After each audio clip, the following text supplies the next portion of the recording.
Number 6 of the House Commons Standing Committee on Government Operations and Estimates. The committee is meeting today from 6:34 to 8:34, or today, to hear from the Minister of Public Services and Procurement and the officials on the main estimates 2020-2021. Just for that you're aware that the committee will meet next Wednesday on November 18th from 3:30 to 5:30, and will hear witnesses as part of its study on the NUCTEC security equipment contract. Officials from Public Services and Procurement Canada, Global Affairs Canada, and Communications Security Establishment will appear on that day. Pursuant to the motion adopted by the House on Wednesday, September 23rd, 2020, the committee may continue to sit in a hybrid format. This means that members can participate either in person in the committee room or by video conference via Zoom. To ensure an orderly meeting, I would like to outline a few rules as follows. Interpretation in this video conference will work very much like in a regular committee meeting. You have a choice at the bottom of your screen to either use the floor, use English, or French. Before speaking, please wait until I recognize you by name. When you are ready to speak, you can click on the microphone icon to activate your mic. When you are not speaking, your mic should be on mute.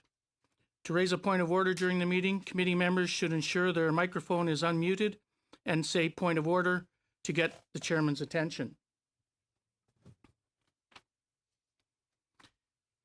To raise a point of order, in order to ensure social distancing in the committee room, if you need to speak privately to the clerk or analysts during this meeting, please email them through the committee email address. You should be all have received the speaking notes, which were distributed 20 minutes ago to all committee members, speaking notes from the minister. I will now invite the Minister of Public Services and Procurement to make her opening statement. Minister? Well, thank you so much, Mr. Chair. It's a real pleasure and honor to be here with all of you this evening, which is my 4th appearance before this committee this year. Before we start, I would like to take a moment to acknowledge that we are on the unceded territory of the Algonquin Nation. Aujourd'hui, je suis ici avec Bill Matthews. Today, I'm accompanied by Bill Matthews, Deputy Minister of Public Services and Procurement Canada, James Stott, Assistant Deputy Minister, and other departmental officials that are online. Today, I'm pleased to appear before you to discuss our requests for funding in the main estimates and supplementary estimates, B, for 2020-2021. PSPC is requesting $4 billion. Just over $3 billion of that amount will be spent on property and infrastructure, including the parliamentary precinct. $316 million is for payments and accounting, $170 million for government-wide support programs, including the Translation Bureau. Merci beaucoup. $206 million for the purchase of goods and services, $4 million for the procurement ombudsman, and $281 million for internal services. Mr. Chair, I will also address our supplementary estimates B, in which we are asking for an additional $720 million, with the bulk of those funds supporting Canada's important response to COVID-19. For the last several months, PSPC has been working nonstop to procure vital PPE and other medical supplies for frontline healthcare workers. More than 2 billion individual pieces of equipment have been procured, and more than half of that has been delivered. We are increasingly turning to competitive processes wherever feasible. Equipping healthcare providers remains our priority, but the needs for PPE are also significant, especially as we approach and are involved in the second wave. This is why the department launched the Essential Services Contingency Reserve. This emergency backstop allows organizations to apply for temporary, urgent access to PPE and other supplies on a cost recovery basis. Today, we are requesting $500 million in our Supplementary Estimates B to support this important initiative. Additionally, our government has delivered to the provinces and territories more than 4 million rapid test kits in the last few weeks. This is from the total of 38 million rapid tests that we have procured to date. We also continue to aggressively pursue vaccine candidates. Canada now has agreements with 7 of the world's leading vaccine developers and has the most diverse portfolio of vaccine candidates in the world. We know that logistics associated with vaccine distribution can be complex, which is why we are not waiting to act. We are moving quickly on this, and we have begun to put contracts in place for end-to-end logistics solutions. Autres priorités incluent les Other priorities are pay. Mr. Chair, while our COVID response is my number one priority, there are a number of other important work and projects taking place at PSPC. On the matter of public service pay, I'm pleased to say that we have made significant progress in stabilizing the Phoenix pay system and eliminating the backlog of translations. As of the 18th of October, the backlog of transactions with financial implications have decreased by 71% since the peak during the cause of this pandemic in January. Major file where work is continuing, even through the pandemic, our portfolio of Crown-owned real property. Building on the successful completion of the West Block and Senate of Canada buildings, PSPC will continue to advance important work on the Centre Block and the West Memorial Building, which will allow it to accommodate the Supreme Court of Canada during that building's renovations. I will note that through the Supplementary Estimates B, we are requesting $285 million to support operations, repairs, and maintenance across all of our buildings. Some of these funds will be used to increase cleaning services to keep employees safe throughout and after the COVID-19 pandemic. Revitalisation de l'infrastructure. On the revitalization of our science infrastructure, that's the next point I'd like to look at, Mr. Chair. Mr. Chair, at a time while we are looking to the expertise of our public health officials to guide us through this pandemic, the work of the government's science-based departments and agencies is especially important in our daily lives. As part of PSPC's work on Government Laboratories Canada's strategy, which is our long-term plan to revitalize Canada's science infrastructure, $101 million in our budget for expenses in this regard.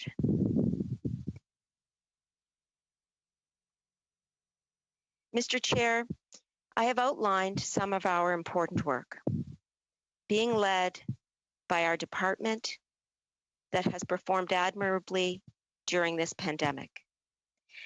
The portfolio is broad, it's diverse, and the department's work is vital to support this government and all Canadians in many different ways, but especially during the COVID-19 pandemic.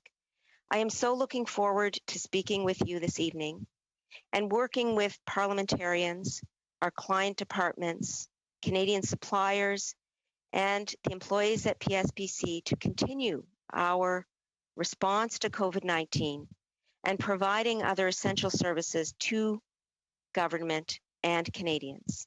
And I would now be pleased to take your questions. Thank you. Merci, Miigwech. Thank you, Madam Minister. And we will now start our first round of questionings, and we'll start with Mr. Paul Hughes. You have 6 minutes. Merci, Monsieur le Président. Thank you very much, Chair, and thank you very much, Madam Minister. We're here to talk about the main estimates, of course, and we'll probably see each other again for the supplementaries.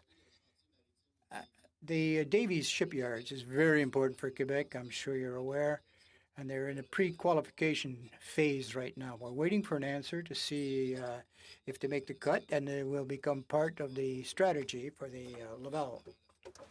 Will we get a response before the end of 2020?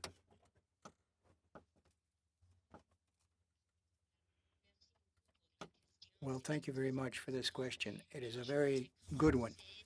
And I'd like to begin by saying that the Davies shipyard is a very solid and reliable partner to help us obtain the results of the.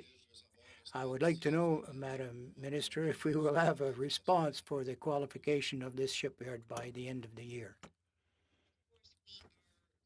A fair and transparent process to add a third Canadian shipyard.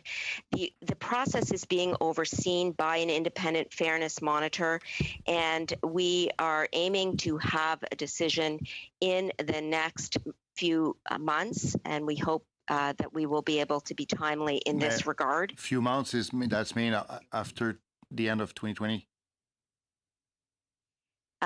That's correct. We have been working very hard on this process, and I will say that the Davies shipyard has benefited considerably over the last years, regardless of the third shipyard qualification. We value the work that Davy does, and I will be working very hard with my department to render a decision in this regard shortly. OK. On espère que ça va se faire rapidement. Maintenant, je voudrais savoir... Well, I hope it will come sooner than later. As you know, you said three. There's Seaspan, Davies, and Irving. Which of these are able to build an icebreaker like the Diefenbaker? Can you know which of the shipyard would be most apt to succeed? About the Polar, and we do have very well-equipped shipyards as part of our NSS, and we're very pleased to be working with them. We, as you know, have a process in place regarding the Polar, and we will be... Madam Minister, my question was, do you know which of the three, or a combination thereof, would be in a position to create and build a polar icebreaker such as the Diefenbaker? Do you know which ones would be best suited to do so? I appreciate the question, and as you know, perhaps all Canadian shipyards were able to participate in the request for information, which closed on March 13th, 2020. Those responses were received by our department, and we are now reviewing those responses regarding how best to proceed so that the polar icebreaker can be delivered in the most timely and most efficient manner. Merci. Autre sujet. Thank you. Moving on to another subject. In the question period in the House, I did ask you a question as to the contract which was granted to the Davis, $37 million, and you told us that there was no contract in effect between the federal government on this project.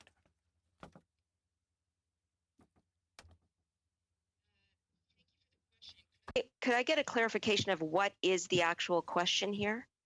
Oui. À la période des questions. During question period, I asked a question a few weeks ago concerning Baylis. You said there was no contract between the federal government and Baylis Medical. Is that still the case today?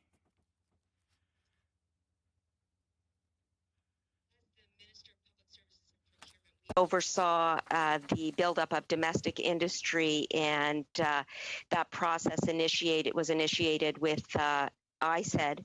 The contract that was ultimately signed in this regard was with a company called FTI, and that is the contract that I was referring to in the House of Commons when we were discussing it at that time. Donc, juste pour vous confirmer. Just to confirm, in that case, I have it in writing, black on white. Federal government is has confirmed that they have concluded a contract with Baylis Medical. I guess that should be through Health Canada. I'm not sure. I can send it to you if you like. I'd like to know. You were elected last fall. Perhaps you've never heard Baylis Medical or met the gentleman. Do you know that this contract has been let? An FTI might have been created 1 week prior to that. They brought a contract perhaps through Mr. Baylis to Health Canada. Did you feel a little concerned about that or went right ahead with it? Chance to have a conversation about this because, as you alluded to, I have no idea who Frank Baylis is. I've never met him. I've never seen him. I couldn't pick him out of a crowd. So the point that you're making is well taken. This process of choosing the ventilator companies who would stand up domestic production in a time when Canada had no domestic production and there was global demand for ventilators, was initiated by ISED under its Made in Canada initiative. And after an independent process of experts reviewed proposals and chose 5 suppliers, those suppliers were then told to our department at PSPC, and they continued to forward with the contracts in this regard. And so our government's priority was to build up domestic capacity, and that's exactly what we have done in this area to stand Canada in good stead to have supply chains for ventilators in response to urgent needs from the provinces and the territories. And I'll ask my Deputy Minister if he has anything to add. Thank you. Thank you, Mr. Paul Hoos. We now have Merci, questions. Madame la We'll go Ministre. to Just Mr. pour Weiler, ajouter, please. Excuse me, Mr. Matthews. We're going to go to next questions. Thank you. Mr. Weiler. Pardon me, Mr. Chair, you went quiet there. Do I have my 6 minutes now? Yes, Mr. Weiler, you do. Okay, thank you. Well, first, I just want to thank the Minister for coming to join our committee for the 4th time here, as well as to thank the officials for joining her today as well. I'd like to start with something that's certainly top of mind for folks right across the country, and it's something that I'm hearing about constantly with the really good news that's come out recently about the Pfizer vaccine. And Minister, related to your comments earlier, I understand that you and your department have been working really hard to make sure that Canadians have access to a vaccine when it's ready. And so I was hoping you could give us a little bit more of an update of how this process is going. Thank you so much for the question. And it is a topic that is of extreme importance to Canadians. And we see this every day that news like we heard today from Moderna comes out. But let me just provide the context for our vaccine procurements for you and for the committee. We have bilateral agreements with 7 of the world's leading vaccine candidates and access to another 6 vaccine candidates through the International COVAX facility. This procurement process, which was occupying our attention very much over the summer months, guarantees Canada a minimum of 194 million doses with options for up to 414 million doses. The agreements cover different types of vaccines, mRNA, protein subunit, and viral vector technologies in particular. And the strategy was that we needed to make sure that Canadians had access to a diverse range of candidates, because at this stage, we don't know which vaccine is going to cross the finish line, or vaccines for that matter. We don't know which vaccine is going to get Health Canada approval.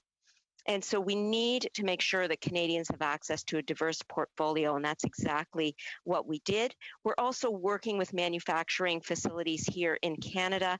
We've invested $126 million in the Royal Mount facility to ensure domestic biomanufacturing of vaccines. We've also invested in a Canadian supplier Medicago out of Quebec to make sure that we have a Canadian or made in Canada solution here as well.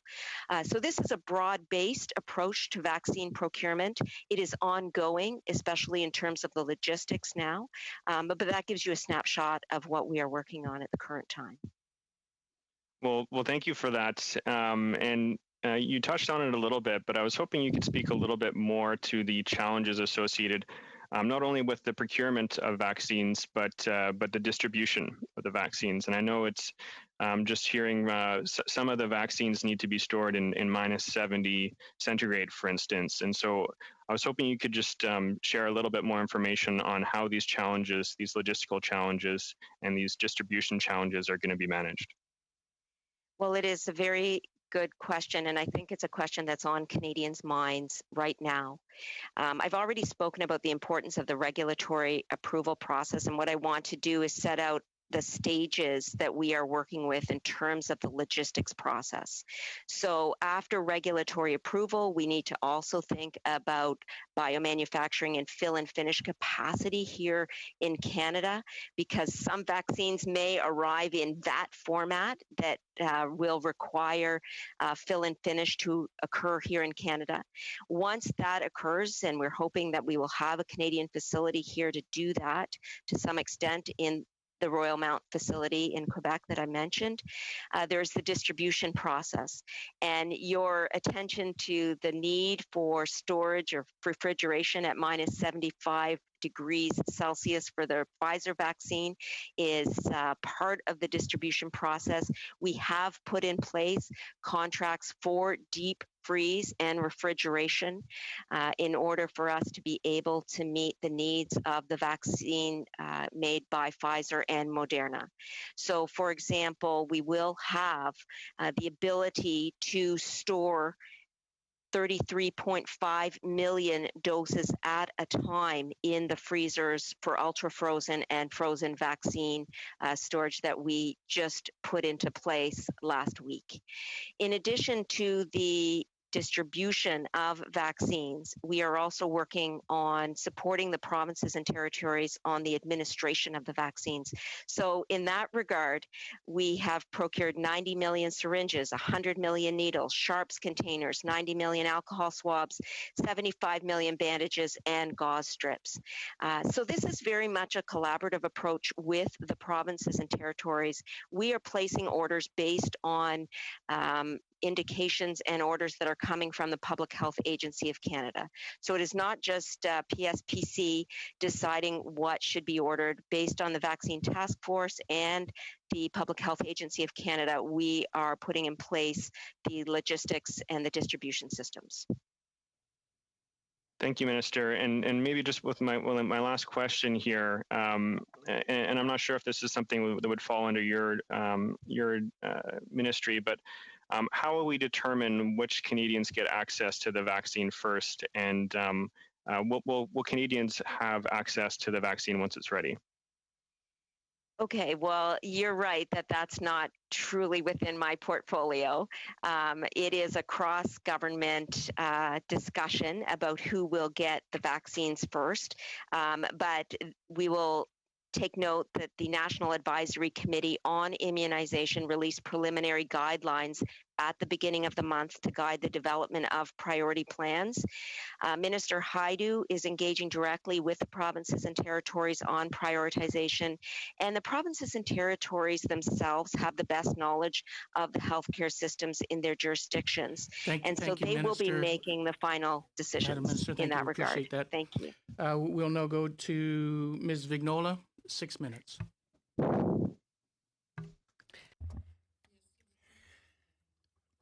Thank you very much, Mr. Chairman, and thank you very much, Minister Anand, for being here tonight. Can you hear me, Minister? Thank you. In the framework of the shipbuilding framework, Irving proposed the offshore ships, 6 of them, I believe, to the Navy. $3.4 billion, I believe, and the De Wolf had a dysfunction, a breakdown of some sort, unexplained.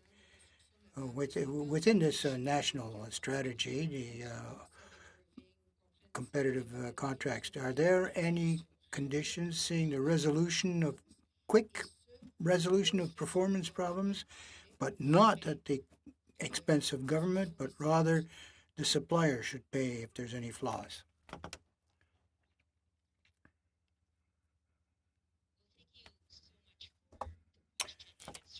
Important one. Can you hear me? Oui, je vous Okay. entends bien. Merci. Thank you so much. Yes, go ahead, please.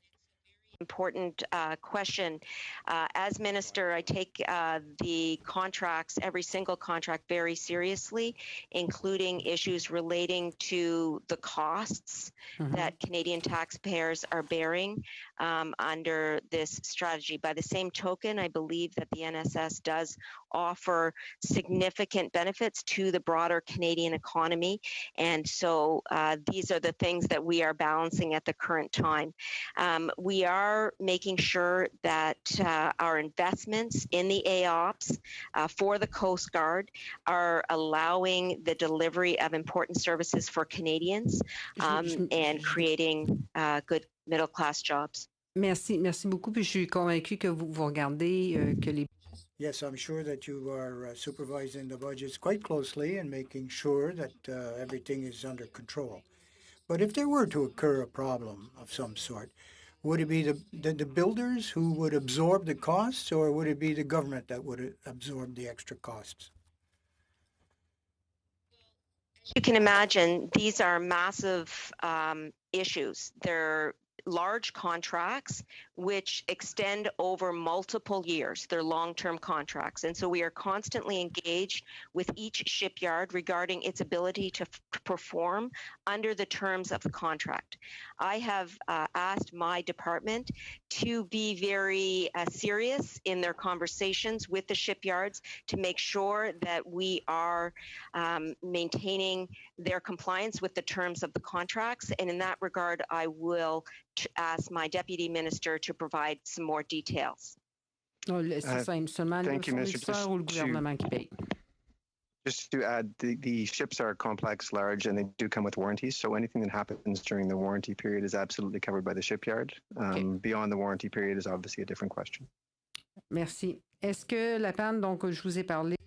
All right. So this problem that occurred, will it be covered next time we conclude a contract with Irving, or will it have an opportunity to repeat itself? Well, just for clarification, this is the first ship of its category, of its class.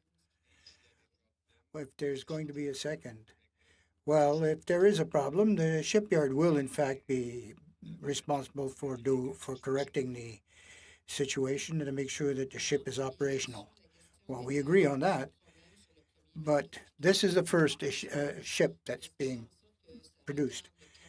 Will this slow down the delivery of the second ship on order?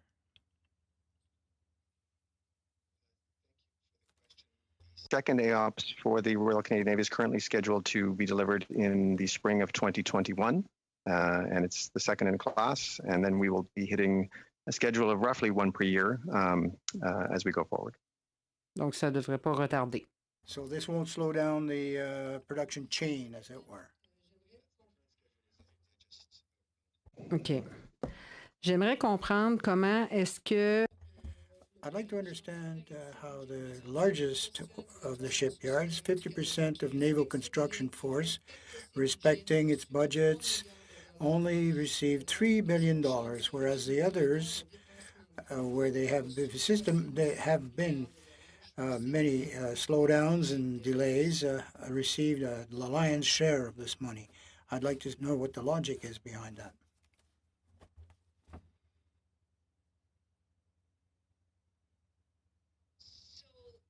As I mentioned, these are long-term contracts, and what we have are specializations growing within the shipyards. So whereas the Vancouver shipyard has a specialization in the science and research ships and the icebreakers, for example, the Irving shipyard is focused more in the defense area. And so with this division of labor, so to speak, we are able to ensure that we are meeting the needs of various sectors of the Canadian economy. Bien, on a un avis. Well, that's all very well. We have a shipyard that represents 50%. We have a shipyard that could do both, in fact, defense and science, which represents 50% of the naval expertise, the shipbuilding expertise. But they received only $3 billion compared to $77 billion for the other two shipyards. I'd like to understand the logic of that. Well, as you know, Davie is qualifying, in the process of qualifying to be the third shipyard. So the two shipyards in the NSS at the current time are VSY and Irving, and that is why we have this division of labor between two shipyards, with other shipyards, including Davie, being able to qualify for builds. In fact, Davie has been awarded $2.1 billion in National Shipbuilding Strategy contracts. They are presently converting 3 icebreakers for the Coast Guard, and they're undergoing this process to become the third shipyard. Davie is an important partner for Canada, and we are very happy to work with the Davie shipyard. As I've mentioned, that is the reason why this number, $2.1 billion, should be highlighted at this time. Thank you, Minister. We now go to Mr. Green. You have 6 minutes. Thank you very much, Mr. Chair. And through you, let it be said that this honourable minister does not shy away from committee. And for that, I do appreciate her repeated appearances before us. Very important topics. Through you, Mr. Chair, in the opening marks, she touted the government's 7 contracts with COVID vaccinations. And I would suggest to you, and all of committee, in fact, that the vaccinations are the crux of us getting out of what could potentially be a 3rd and 4th wave, really crippling the economy. However, I'm still unclear about the difference between true purchase contracts, money down, paid up, and purchase options. So through you, Mr. Chair, to the Honourable Minister, can she please explain why on September 25th, on the Prime Minister's announcement for new agreements, the language always talks about supplies up to, except for Pfizer, which actually talks about supplying a minimum dosage. So out of these, how many of them are actually cash contracts in the agreements? Thank you so much for the question and the shout out, MP Green. I appreciate it. Yes, 4 times that committee in my first year of being a member of Parliament. This is amazing. I will say I used to teach contract law, so it gives me a great pleasure to be able to discuss this particular topic with you. In particular, we should note that under our agreements with each supplier, we purchased a base number of doses. So in Moderna, for example, we purchased 20 million doses. And we also built flexibility into our contracts to enable us to go back to those suppliers and say, once we have approval from Health Canada, or we see that this vaccine is extremely successful with a particular demographic group, we can go back to that company and say, look, we've got options in this contract and we want to exercise them now. And then they would, if we exercise them, then sell us additional doses of the vaccine. So that's what up to means. The up to means that we have the ability to exercise additional options if we choose to do so. So how many have we actually purchased? We have purchased, and this is on the advice of the Vaccine Task Force. So what the Vaccine Task Force did is it provided advice to the Public Health Agency of Canada, who then... I'm sorry, if we could, just how many do we have? Because I have lots of questions about the task I'm force, sorry. but My I'll save that apologies. for another day. And my sincere apologies. Yep. So the doses that we have purchased vary as between the different candidates, but we about generally speaking, for the majority of the contracts, we have purchased an initial 20 million doses. For Sanofi, Novavax, and Janssen, the number is either higher or lower, and I can go into those details if you prefer. Well, I know that when you talk about purchase options versus actuals, being somebody who has taught on contract law, I'm sure you'll recognize the need to really quickly move into these negotiations. And yet it has been reported that other countries have, in fact, United Kingdom, Australia, United States, and 27 other European countries actually have are ahead in line for us. So what's the timeline? Notwithstanding the fact that we have these contracts recently announced, when we know that almost 30 other countries are ahead of us in line, what should we be expecting? Are we still expecting early 2021? I actually think it is somewhat inaccurate to talk about a line.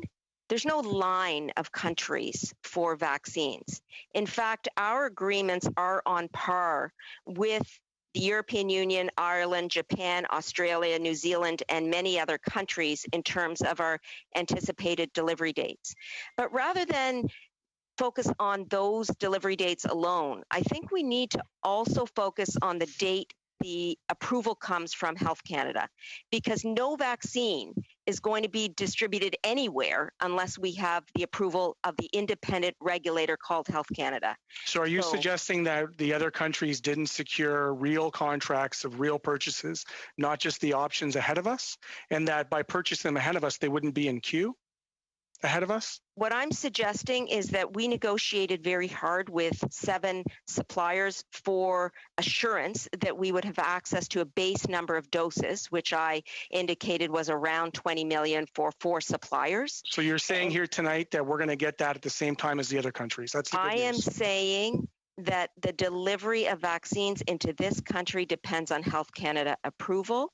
Once Health Canada approval is obtained, for certain suppliers, we will see deliveries into Canada in the first quarter of 2021. So let's talk about those agreements. Brazil and other countries are disclosing almost complete agreements.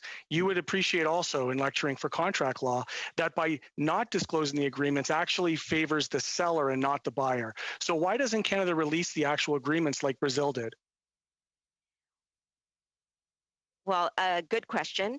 I'm not sure of the contract terms between these vaccine companies and the government of Brazil. I can share it with you. It's public, and I'm just wondering why our government hasn't made it public either. Let me continue, if I could.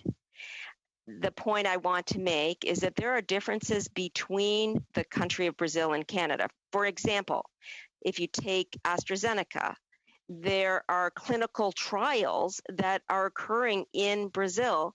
Clinical trials are not occurring in Canada. Another point to mention is biomanufacturing capability. There is that capacity in Brazil, and it isn't in Canada. So there are differences between these jurisdictions that in turn lead to different contracts between them. Would you not agree, though, that by keeping contracts secret, it favors the seller and not the buyer? That seems like a basic principle. What I agree with is that transparency is important. That's why this is my 4th appearance at committee. And we thank you for it. And that's why we have $6 billion of PPE contracts disclosed on our website. That's why we turned over 500 pages of documents or more to this committee. And that's why we're complying with the motion that was passed in the House. That's why we are complying. Thank you, Minister. And that ends the first round. We will now enter the second round, and we will start with Mr. Paul Hughes. And Mr. Paul Hughes, you have 5 minutes. Merci, Monsieur le Président. Madame... Thank you, Madam Minister. As you are new, I don't know how long you've been involved with the Liberal Party, but often for us, Liberal government, the Liberal Party equates with corruption. Contracts for all is all our friends. So perhaps the Baylis contract went by behind your back. They created FTI, which subbed out the contract to Baylis. I think that they got one over on you. And I'm not sure how to translate. They got one over on you, but I appreciate the translation. La traduction était très très bon. Je comprends la question aussi. I do understand the question. Want to say a few things about this narrative. It is interesting that the opposition continues to push this narrative when the CEO of FTI, with whom the government has a contract, Rick Jameson, is a well-known conservative supporter and donor. As Mr. Jameson is so close with the Conservative Party, perhaps he can answer the questions about who they chose to OK, partner Madame la with. ministre, merci. Ça, c'est la réponse que vous donnez après les questions. Je sais que c'est vos lignes qu'on vous a données. Okay, I know that, well, those are the lines that you were given. So I have something here that says that this Bayless thing, but there was a strategy. My question was only to find out if, point of order, Mr. Chair, point of order. Point of order. Quite frankly, Mr. Chair, it's quite disconcerting to hear. Look, corruption is not a word that we use lightly around here, and he's saying anything without any kind of proof, or without exactly what would have motivated such an accusation. I'm very disappointed with the behavior of my fellow MP for his comments, and perhaps he might reconsider the tone, if not the words, of his questions. And the clock was stopped, and we will continue with Mr. Paul Hoos. I would ask that everybody, when asking questions, that they respect everybody as appropriately done. Thank you. Merci, Monsieur le Président. Monsieur le Président, Mr. Chair, point of order, nonetheless. We have developed, up to this point at least, a certain degree of collegiality, but to toss out words such as a strategy and corruption, liberals equal corruption, we can't accept that lightly, Mr. Chair. I'm asking you to intervene on that. And it's not acceptable in the serious work of a committee, particularly as we have tonight the witnessing before us the minister. I would invite the MP to, and not to repeat such words. It's not dignified, and it casts aspersions on the honor of the committee. Comments and your words, I will take that under advisement. I have asked everybody, and that includes you as well, to respect the words that you use when you speak to the minister or whoever in this committee, and I ask all members to respect that. Mr. Paul Hoos, you have 3.5 minutes. Merci, Monsieur le Président, et pour l'intérêt des Canadiens.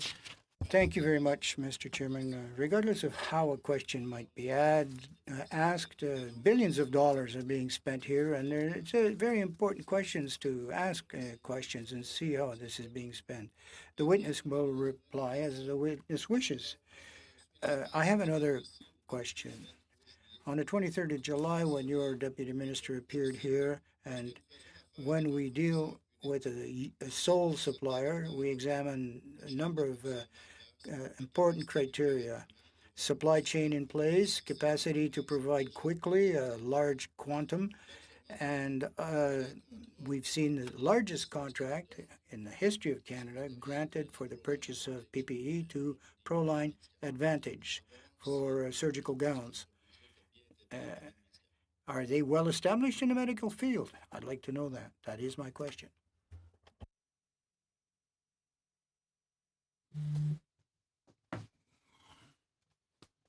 Well, thank you so much. I just had to turn my mic back on.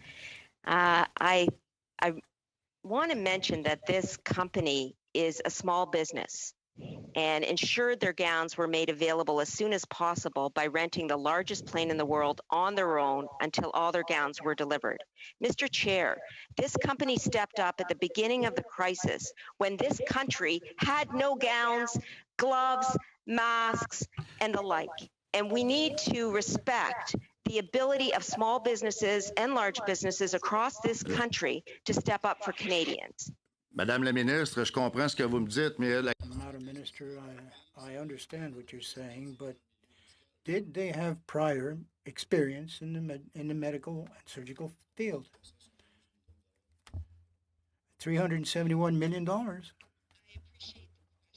And I will say that a large number of Quebec businesses did step up for this endeavor. And we heard from over 25,000 companies on our buy and sell website. But with respect to your specific question, I will ask my deputy minister to further provide details. Thank you, Minister. The company did have a history of importing medical goods into Canada. They had a valid license at the time the contract was awarded, had one for a number of years. And as part of the procurement process, they did provide sample gowns that were inspected by the Public Health Agency of Canada, met requirements. And I should point out, Mr. Chair, these were level 3 gowns, which are the highest certification of gown available. And it's one of the toughest ones to get your hands on, especially back in March. So we were quite grateful that they were able to deliver on that contract. Thank you. Mr. Paulus, you have 35 seconds. question rapide. Merci, monsieur. A very quick question in that case, Mr. Chairman. Noctec, another company, which has got a very bad case file as for corruption abroad. They still doing business with the Canadian government? Well, thank you for the question again. I want to mention that no contracts have been issued through the offer for the supply of security screening equipment. No payments have been issued or agreed upon. No goods, no services have been provided at all. We are continuing to work with GAC to meet its procurement needs and security requirements. And that is the state of the nation on Noctec. Thank you, Madam Minister. We will now go to Mr. Johari. 5 minutes. Thank you, Mr. Chair. And I'd like to welcome the Minister and the Department for the fourth time to our committee. And thank you for being readily accessible. The Minister, in your opening remarks, you talked about a number of different programs, and you also mentioned that your department covers a lot of programs. You highlighted some of them, which was good to hear. Specifically like to ask you about the PSPC's Departmental Sustainable Development Strategy 2022-2023. PSPC was planning to power federal buildings with 100% clean electricity were available by 2022. Mr. Can you give us an update on where we are with finalizing the strategy and how you're going to power the federal buildings with 100% clean strategy? Well, thank you so much for the question. And I will say that it is something that is discussed in my mandate letter from the Prime Minister and is a priority for me as Minister to do my part to green government and reduce our carbon footprint. It's something that I discuss with our department frequently. We are developing a strategy to power federal buildings with 100% clean electricity where available by 2022. We're still in development of this plan, but we are already retrofitting buildings, converting our fleet of vehicles to electric and hybrid vehicles and charging stations as well. And as you mentioned, converting our electrical system to clean energy to reduce the government's GHG emissions. In addition, I want to mention the energy savings program, acquisition program. We've already cut through this program GHG emissions by approximately 30% since 2005. And we aim for a total reduction of 63% in the National Capital Region with completion of the energy services modernization in 2025. So it is a priority for us. We are working on it. It is complicated and complex and multi-pronged, but we are working very hard on this strategy. I'm sure there's, Madam Minister, is there any timeline that you'd be able to share with us around the time that you'll be publishing or you'll be, you'll be sharing that strategy with us?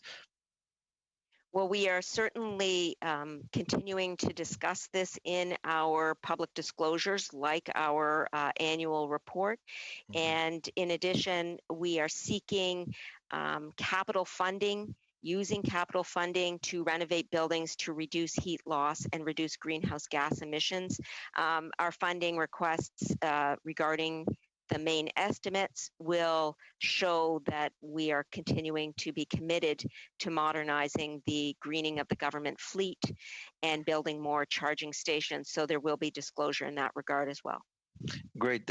You brought up the main estimate, and is there anything specific to this program that's been highlighted, or you would like to highlight in our main estimate? Is there any inclusion of funds for this program? Well, you will see that the funds for this program find their voice in individual asks that we are placing in the main estimates and the supplementary estimates. So just for example, we are looking at renovating the center block at the current time. It is a large GHG emitter because of the age of the building and the design. In collaboration with the Board of Internal Economy and the Senate, we are working on designs that will substantially reduce its emissions. So each of our undertakings, whether we're talking about the Supreme Court, the Senate, the center block, all have as an objective to reduce GHG emissions and to green government. That's a priority for this department. So is it fair to say that... You have 30 seconds for a question and answer. I'm just giving you a heads up. Thank you, Mr. Chair. So, Minister, is it fair to say that even if we have not finalized the strategy, the key building block of that strategy, whether it be the fleet or building, whether it be the retrofit, some of the key government building, it's already going on, and you've already put requests in the main estimate for those? Well, exactly. It's going on, and it's going to continue to occur because you cannot green government buildings overnight. So you may have noticed the renovations that are taking place at the Cliff Power Plant between the Supreme Court and Library and Archives Canada. This is another facility that we're working on that will help us reduce our GHG emissions on electricity across the National Capital Region. But there will be additional buildings, right? We own 32,000 buildings across the country. So this is a long-term process. Thank you, Minister. Thank you, Minister. Appreciate that. Ms. Vignola, you have 2.5 minutes. Merci beaucoup. Thank you very much. Quite quickly, I'd like to come back on one question as to the Davies shipyard and the contracts to come. There's the Polar-class icebreaker. Do you believe that Davies will actually win that contract or not? Her continued commitment to the shipyards and to these questions. Thank you so much. As is the case with every competition, we cannot make guesses prior to the competition occurring regarding who the winner will be. Our role as PSPC is to be the guardians of process. And that is, we need to ensure, for the benefit of all shipyards, Davie included, that the process is run in a fair and equitable manner, meaning that it would be very imprudent for the minister to sit here and make predictions about who's going to win a particular contract. Merci beaucoup, Madame Anand. Thank you very much, Madam Anand. Future capacity as to fighter aircraft. I'd like to know where we're at with this particular project. And secondly, there was a call for proposals or submissions for the construction of hangars in Bagotville and other air bases. How can we go about putting contracts for hangars when we don't know which craft, how many of them, and where they'll be? So why are we building hangars when we don't really have a defined need yet? And I really appreciate the question. Thank you so much to the honorable member. I'll just say quickly that the initial evaluation of proposals regarding the future fighters is anticipated to be completed by the spring of 2021. Canada will finalize the contract terms with the preferred bidder prior to contract award anticipated in 2022, with the first aircraft delivery expected in 2025. And I'll ask my deputy minister to add context regarding the hangars and anything else. Thank you. Thank you, Minister. I'll be very quick.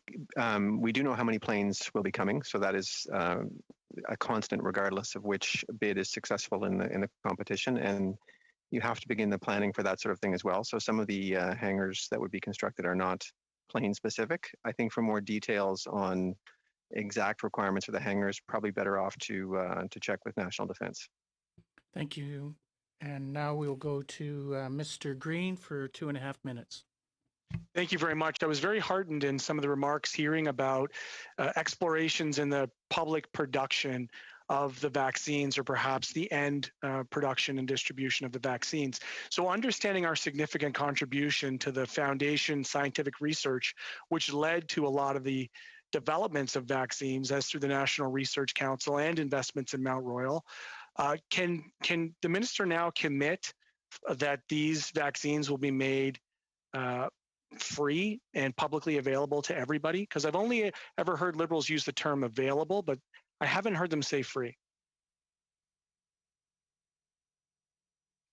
Well, I appreciate the interest in vaccines. I believe that our Prime Minister, in response to a question from your leader, the Honourable Mr. Jagmeet Singh, asked this question in the House of Commons, and I believe the Prime Minister responded that yes, the federal government would be covering the cost of vaccines for Canadians. That's what we mean when we use the term equitable access to vaccines. We have to ensure that if Canadians want this vaccine, they can have access to it. So as it relates to our significant investments in the foundational work, the science that went in going back to the original SARS, we know that some countries are negotiating the right to share the intellectual property with the vaccine developers. Has Canada?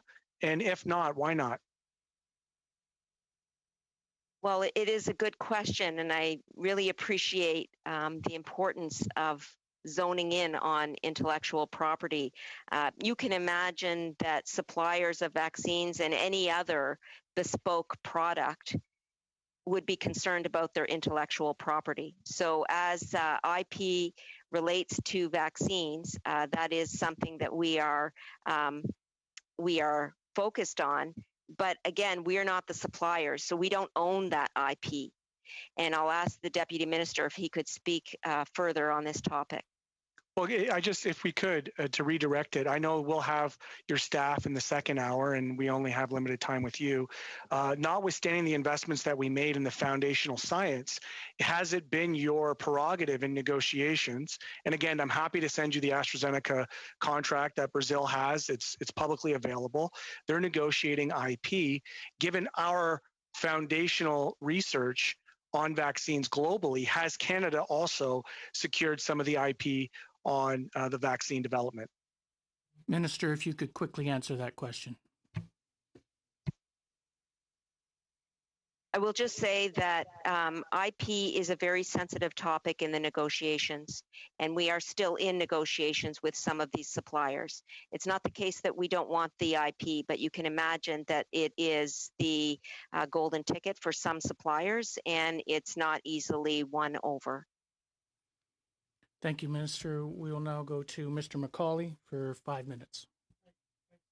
Welcome back. I want to get to the topic of PPE and forced labor. We asked that of yourself and your department in one of our previous meetings about how can we be sure we're not buying PPE, other items made with forced labor.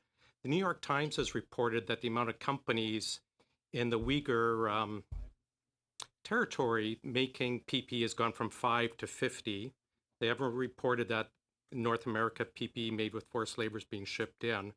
We asked your department, the comment came back, we have a two-step process. One, the companies self-attest that they're not using forced labor. And the second one is that we ask them to certify that their first-tier suppliers comply, and also that they haven't faced criminal charges in that country. Now, the Liberal government's recent appointment to the UN, Bob Rae, called China out what his treatment of the Uyghurs as genocidal.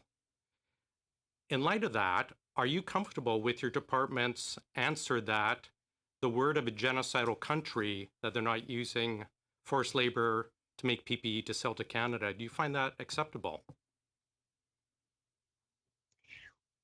Well, I want to begin by saying that I share the concern with forced labor. Okay. It's But not Minister, the case at all that I don't think that this is a serious do you concern, find and your I government's appreciated Bob Rae's comments, Minister, do you find which your I government's reviewed in detail.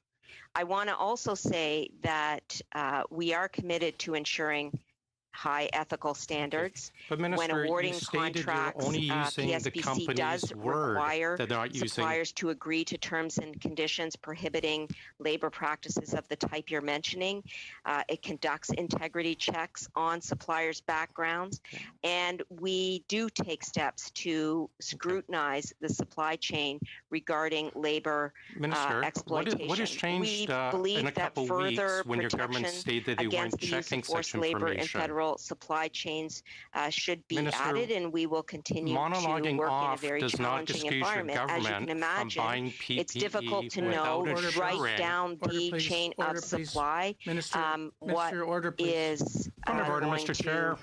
be the case in terms of the Minister- labor needs of the particular Minister- manufacturer. But as an initial step, what we are doing is Miss- seeking Minister Anand- information about available. What? Please, Mr. Nan, can I have order, please? Oh, I'm sorry, I can't hear you. Okay, Can I'm I going to time back, ask, please? when the question is being asked, that if it's a short question, I'm going to ask you to respond in a similar type of fashion. Mr. Chair, you're still muted on both accounts, both the floor and your personal mic are muted. Okay. Just hold on for a minute, please. Sorry, There's a Mr. mute Chair, on. there seems to be some technological difficulties. I was in the middle of my response and I saw you talking. I'm not sure what was happening. I will mute myself now if whatever you need to say is said.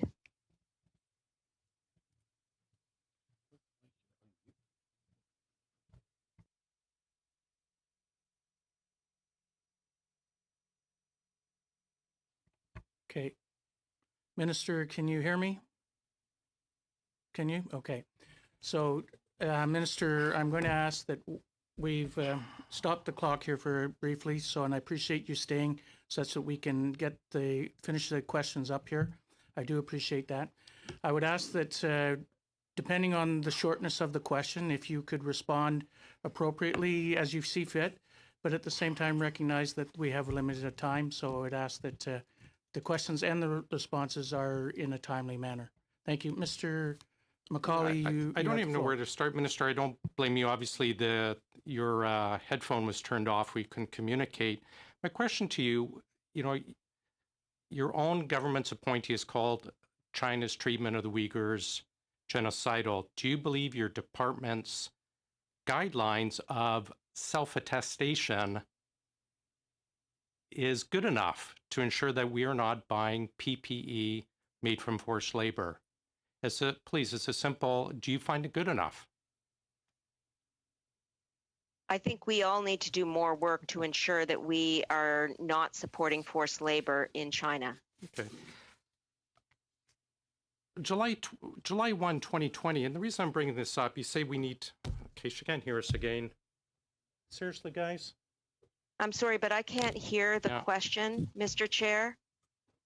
Thank you, Mr. We're just going to check on that. And I can't hear you speaking either. Yeah. Yeah, Mr. Chair, it's the same for members online as well. Yeah, I think they're both mute. Thank you. We're trying to check into this. That doesn't mean you take the chair, Frank, just to be clear.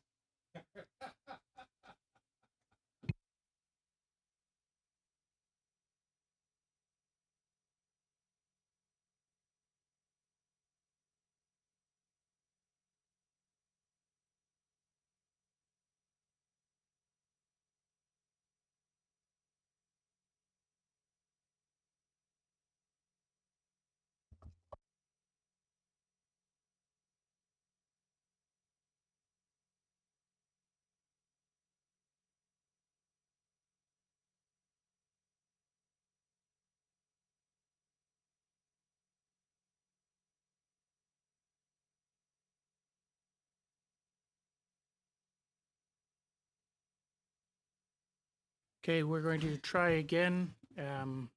Minister, hopefully you can still hear us. We have Mr. McCauley still. He has a minute and a half left. And Mr. McCauley, you have the floor. Only Scott Bryson could avoid questions better than that. Minister, July 1, 2020, amendments were made to the Canada Customs Tariff and Schedule to the Customs that forced, government and suppliers into Canada to take steps to map out the supply chain and then conduct risk-based due diligence of the supply chain to assess whether forced labor is present. Why is PSPC not following the guidelines from the customs tariff? I'm going to hand this question to my deputy minister. No, Minister, I want to hear from you because we've asked this question before about forced labor. Point of order, Minister, Mr. Chair. We'd like to hear from the minister. Point of order, Mr. Chair. The deputy minister is best suited for this question. Thank you, Mr. Chair. Minister, I'm going to refer Minister, you just to... for the, I think the minister's already said we need to do more, and I can happy to share in the second hour some of the ideas we're pursuing with suppliers to talk about what improvements could be made to the current system. But why is not PSPC following our own laws? Under the changes made July 1st, 2020, it states out you have to map out the supply chain, and yet our government is not. And I will go back to Ms. Jerome was trying to call a point of order. In the contracting policy from TBS, it states in 8.2.1, role of the ministers. The minister is ultimately responsible to Parliament for all contracting activity. And no offense, Mr. Matthews, but I want to hear from the minister. It is her responsibility under the contracting policy 8.2.1. I'd like to hear. We've asked this question months ago, plenty of time to come up with an answer. The government of Canada, our rep to the UN has stated that the Chinese are committing genocide against the Uyghurs, and yet our own government will not follow our own laws on PPE. The USMCA actually has, I think it's 5.1, actually has a rule about not allowing purchase of forced labor, and yet our government will not follow our own laws. I'd like to hear from the minister.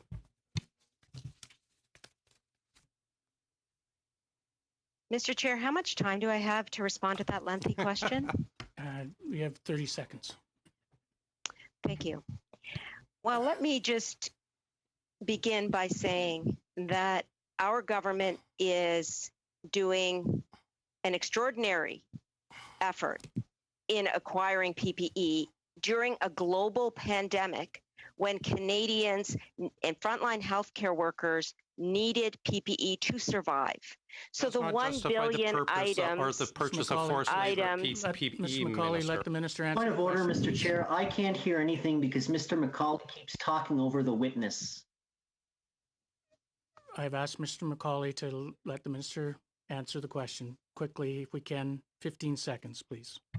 In addition, I have mentioned that when engaging suppliers, our department does seek to understand the supply chain to ensure that forced labor is not present. We all agree that more needs to be done. Our department is working very hard to ensure that forced labor is not part of the supply chain, and we are seeking information from our suppliers regarding any forced or child labor in the supply chains. This is important to us as well, and we will work to make sure that our contracting process occurs with integrity.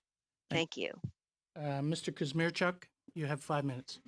Thank you, Mr. Chair, and thank you, Minister, for once again joining us at committee. It's wonderful to see you, and thank you very much for your thoughtful responses to the questions put forward. The departmental plan sets forth a goal of having at least 5% of federal contracts awarded to businesses managed by Indigenous peoples. I just wanted to ask you, what has the government done to promote procurement from Indigenous-led businesses, and how are we doing? Well, thank you for the question. I want to begin by saying that our government is committed to the Truth and Reconciliation Commission. It is committed to a renewed relationship with Indigenous peoples. And I feel honored that as the Minister of PSBC, I can play a role in establishing a relationship with Indigenous suppliers. We are developing initiatives to increase opportunities for Indigenous businesses to succeed and grow. For example, through the pandemic, we awarded 26 contracts to 21 companies worth over $73 million. Those are Indigenous run businesses. We've also run competitions specifically for Indigenous businesses because we realize that it's very important for Indigenous businesses to have access to federal contracting opportunities. I am committed to increasing opportunities for Indigenous businesses. I have on my own team hired a person who is responsible for Indigenous policy and procurement. It is a priority for me, and I will continue to work on it. I would also like to say, though, that it's not just Indigenous businesses that I am concerned about. I'm concerned about Black-owned and managed businesses. I have reached out and held roundtables with members of the Black business community so that we can ensure that members of diverse communities across this country have access to procurement opportunities from the federal government. I would also like to mention, and it's specifically because I know MP Green has concerns about disaggregated data. I too have those concerns. We have put in place an e-procurement system to enable us to glean data relating to Indigenous and diverse suppliers. Data that we haven't heretofore been able to collect will now be able to be collected through our e-procurement system, which we are piloting and hope to be using across government in terms of federal contracts. So thank you for the question. It's been very important to me, and it will continue to be important to me as minister and as a visible minority minister at that. That's terrific, Minister. Thank you very much for that. The number that you quoted, I think, was $75 million in contracts. Are those contracts for procurement just during the COVID-19 period?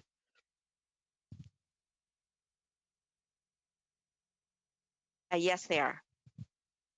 Are you able to provide us just a sense of what types of services were procured during this time? Sure. Some of these businesses operate in the transportation area, so they have been useful in transporting items to northern and isolated communities. Some of these businesses are in the mask making business, and so we've been able to benefit from their expertise in that area. Some of the businesses are intermediaries or suppliers that connect with the manufacturer at source. So that gives you a flavor. If you would like more details, we can make sure to get those to you. Oh, that's terrific. And Minister, just what, in your opinion, what are the next steps in terms of your department or that your department is taking right now to increase the level of Indigenous businesses who are awarded contracts? So as I said, this is an ongoing process, and we have made some progress this year, but we have more work to do. So I've directly engaged our Office of Small and Medium Enterprises to be directly in contact with Indigenous businesses to assist them and other diverse businesses to understand the federal contracting process and answer any questions that they may have. Sometimes people think about federal government procurement as involving only the large businesses and large shipyards. In reality, there are a number of small businesses that could access federal contracts, and we want to make sure that the accessibility factor is present for them, and we utilize our Office of Small and Medium Enterprise for that process. Thank you, Minister, and thank you, Mr. Kazmierczak, for actually getting questions and the answers done in the exact time of 5 minutes. I appreciate that. Minister, thank you very much for attending with us today and answering the questions. I've tried to focus on the length of the question such that the answer would be similar in length, and I appreciate your attempts to do that. I'm going to take a chairman's prerogative very quickly, though, and a very quick question to you, which is, has the nest fully been restocked at this point in time?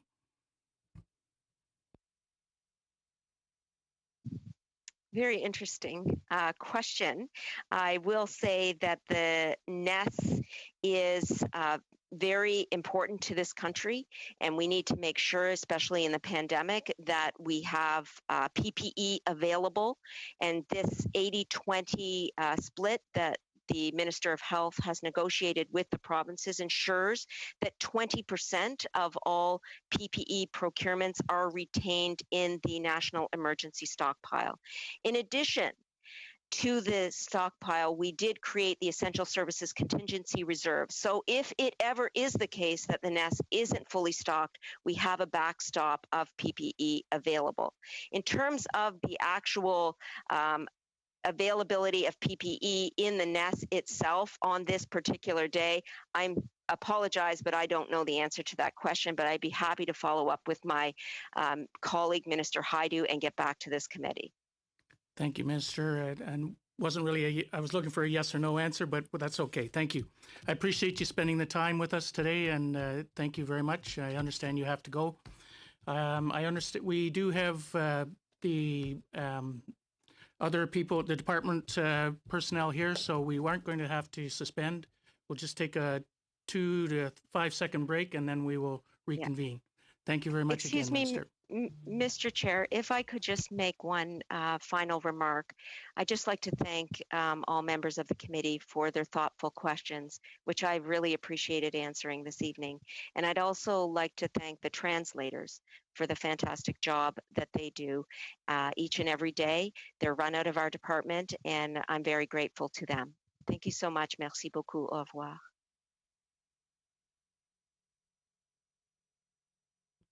Thank you.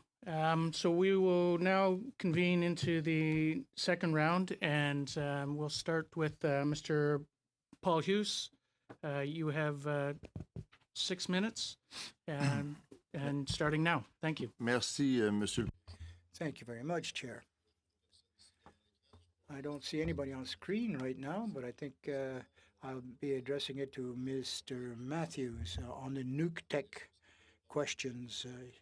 It seems that currently there's no contract, but that's not what we see on your website. So can you confirm or reject the idea that they do have a contract?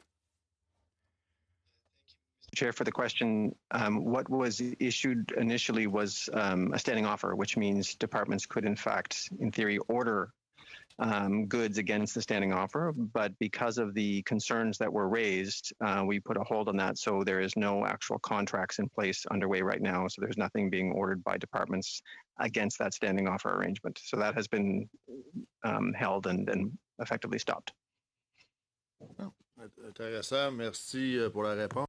Thank you very much. Thanks for the answer. Now, Ms. Reza, I'd like to talk about the issue of contracts. Who, within government, has who signed for the vaccine? Who signed with Proline for the surgical gowns and other contracts for other elements of PPE?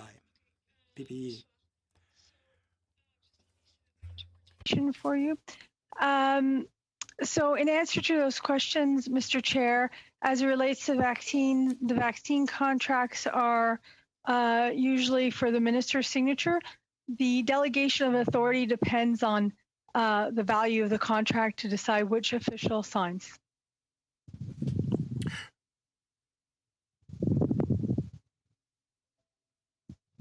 OK, mais j'aimerais savoir au niveau du service public parce que.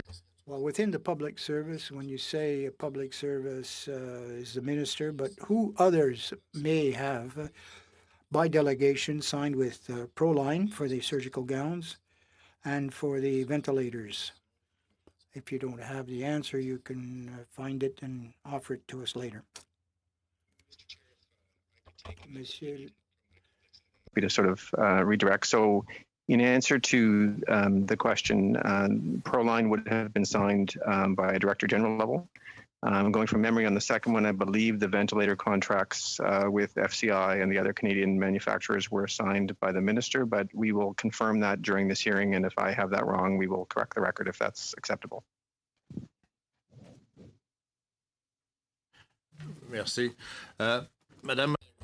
Thank you. Ms. Redza, Proline, how can you explain that such an obscure small company, no medical experience other than importing products for physical training, how did they get a contract for surgical gowns?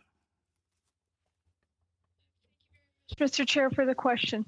As it relates to Proline, it was a company that came in through buy and sell. We put up a web page asking for assistance from Canadian companies to help us source in the middle of the pandemic critical PPE. They came to our attention in this manner. They held the medical device establishment license. Their product was reviewed by the Public Health Agency. Of note, at this time, China was just reopening. It was very hard to get disposable gowns, which were in short supply globally. The fabric that is made in a medical gown is the same as what is used in a N95 mask. They were able to procure and source the technical gowns for level 3, which is a very high level of disposable gowns that are used by healthcare providers in a very life and death situation, and they were able to provide those gowns. Merci. Merci, madame. La prochaine question serait pour... My next question is for Mr. Filion concerning it's on the naval shipyard policy. The minister said that in a few months, she said, we would have an answer on the pre-qualification of Davies. Do you know when we might expect this? I think you're talking about the selection of the third shipyard. Well, the process is in the works. It's underway. We're in communication with Davies Shipyard, and we hope to have an answer by the end of this year, which, of course, we will have to do our due diligence on their financial capacity, and we'll end up with a framework agreement, and then we will be able to let contracts for the construction of the icebreaker construction projects for the Coast Guard. The next step will be to get the submission or the proposal that Davies may offer us. I lost a bit of the signal, but you said you were looking for financial due diligence. Do you not yet have an answer from Davies? Well, we have asked them to submit a proposal. I'm talking about the process to select that third shipyard in order that it could qualify formally for larger ships. The call to tender was made this summer, and we're waiting for their proposal. Once we have it in hand, we will do our due diligence, as I say, financial verification. The objective being to attempt to sign an official contract which would certify Davies as our third partner for naval shipyard construction of large ships for Canada. Ma'am, you have 6 minutes. Merci beaucoup. Thank you very much, Chair. I'll try to not speak too quickly so that the interpreters have a chance, given the sound quality here. I understand Mr. Paulus had some difficulty understanding the Proline issue. I have in my writing a company which had no experience in providing surgical gowns per se, but they went into partnership with the Hawkesbury Hospital, and the nurses were very satisfied with those products, even though they had not previously manufactured these or provided these. Their courage in making the offer and filling it was a great advantage for Canadians. My question for Mr. Matthews, I often ask this question concerning Phoenix. Could we have an update on how things are going with this famous or notorious Phoenix. I've asked the question of a number of MPs and functionaries, bureaucrats, and I really don't know where we stand right now. What is the situation with Phoenix? Question, Mr. Chair. Phoenix continues to progress, so the queue is going down. And I think the last numbers we have, and my colleague Stephanie will correct me if I'm out of date, we have about 110,000 transactions with financial impact above normal workload. And there will always be a group of transactions waiting to be processed. It's the federal government as a big employer, but about 110,000 above normal workload with financial impact. I think the total number of actual transactions out there waiting is about 281,000. But maybe I'll just pause and ask Stephanie if I have that correct or if she wants to add anything.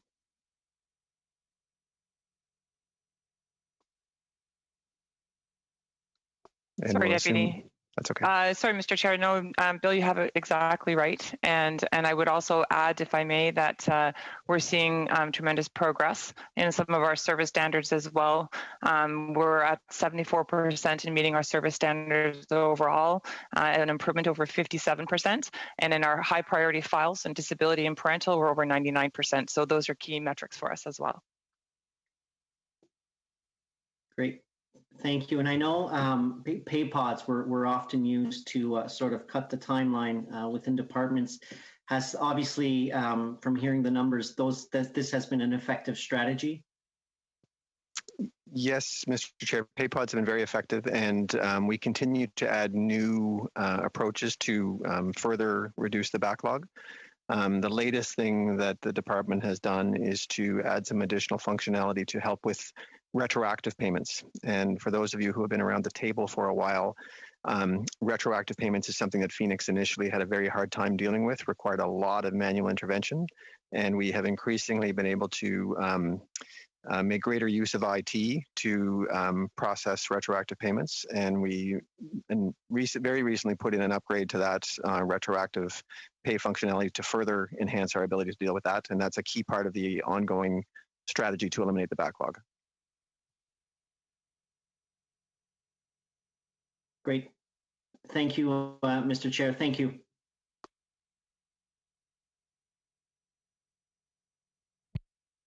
Are you finished, or you still have 2 more minutes? Yeah, Mr. Chair, I'm just having issues. I can't hear. I'm getting parts of this. I'm getting a slow internet connection.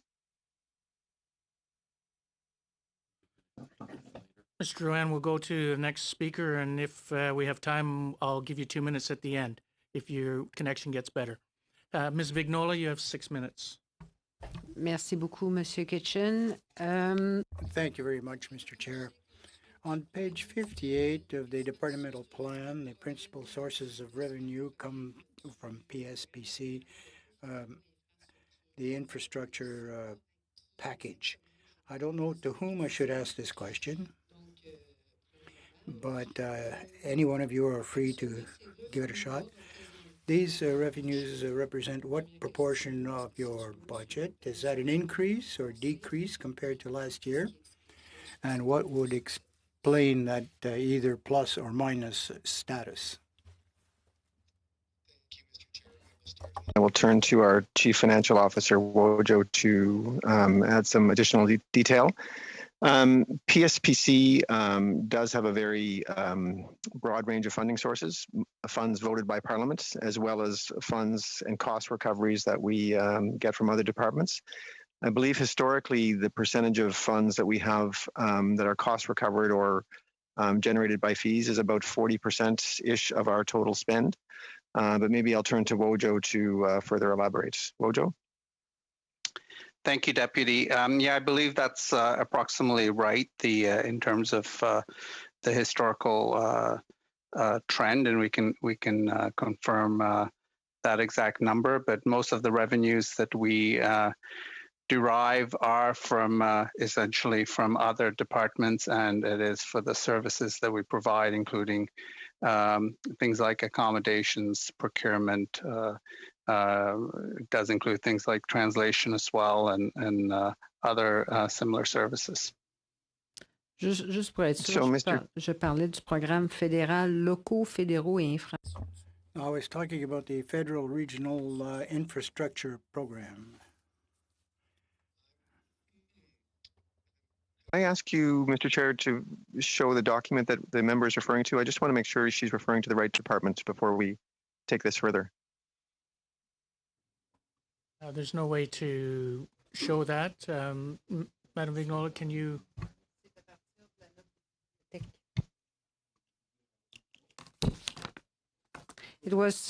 C'est à partir de la note d'information donnée par la bibliothèque, Monsieur Matthews. Donc, we got this in the briefing note from the Parliament, the library. I'm trying to find it, in fact.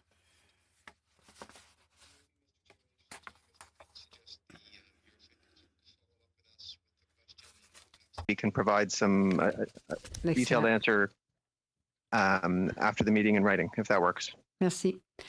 Je vais continuer avec une autre question. Dans le présent budget. Thank you. A further question? Credit or vote number 5, 5.2 billion. What would explain a 55% increase here in this expenditure? What goods or buildings are under consideration in this?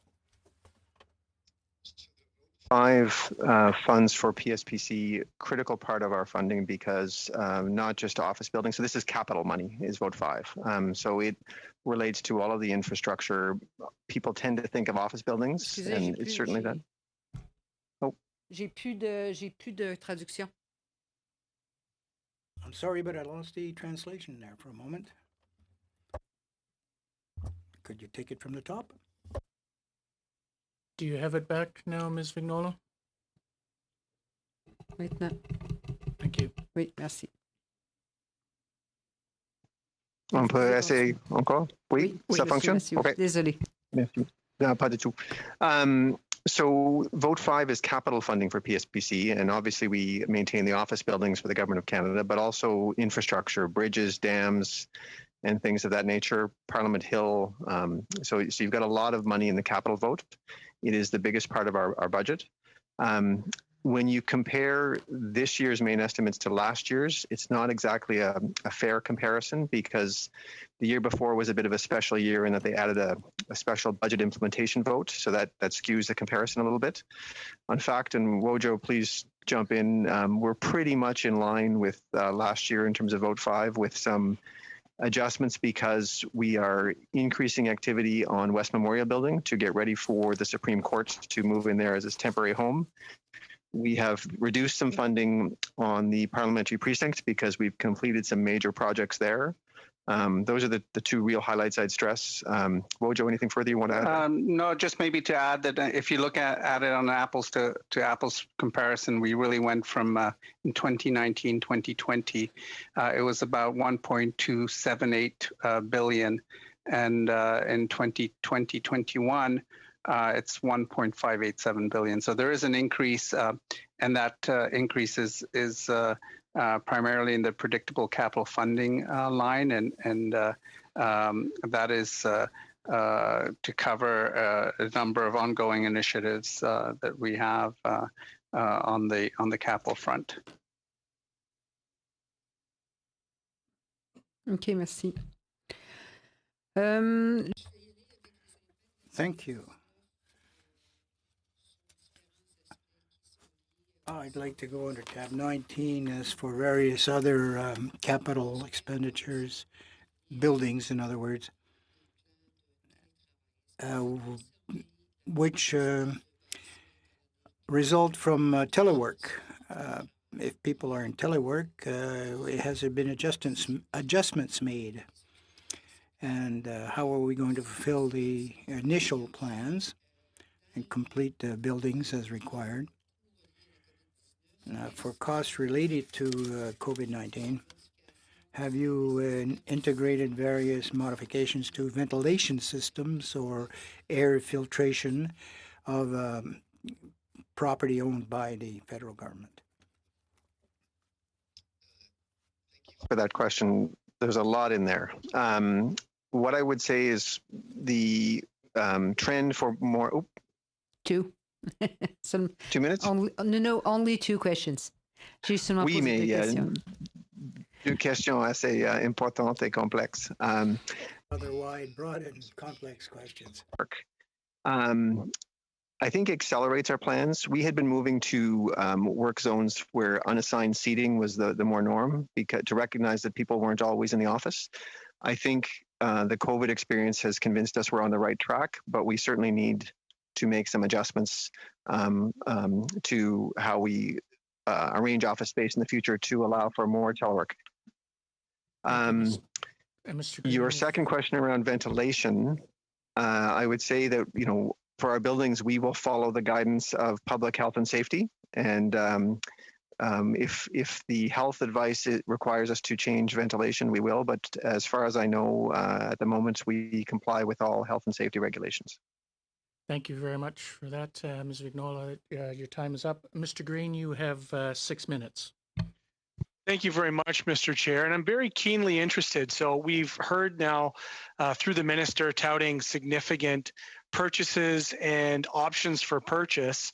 And I'm wondering, when she talked about the equity policy for being able to procure, I'm wondering, what is the staff's thoughts on the fact that 80% of the vaccine doses have been bought by European and North American countries, only representing 14% of the global population? Could they comment on exactly what our plan is for the surplus vaccines that we have options to and purchasing on as it relates to the global COVAX facility? Couple of thoughts here, Mr. Chair. I'm hearing a real echo. Is that everyone else getting an echo from me as well? Okay, so I'm not sure if technically if they can do something with that.